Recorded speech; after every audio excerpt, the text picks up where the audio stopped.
Веројатно како за секој граѓанин при изрекување на пресуда, така и за мене травматичен е моментот, но сум среќен заради тоа што добив ослободителна пресуда.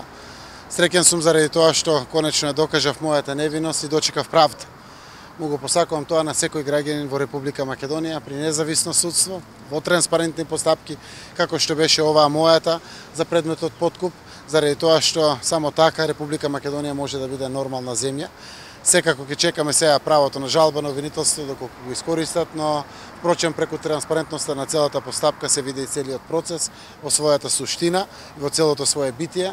Јас искрено ја очекував пресудата да биде ослободителна заради тоа што во доказната постапка ги докажавме сите работи, се случи преквалификацијата на предметот и беше логично очекување, но сепак е судска одлука.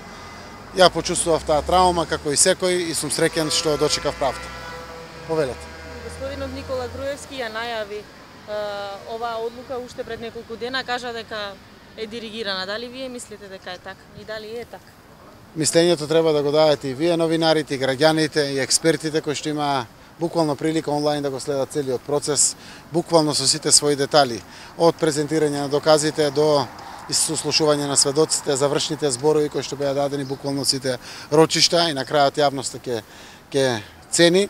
А господинот Никола Груевски едно време беше добар познавач на судството. Сега веќе не е исто тоа судство кое што тој го контролираше.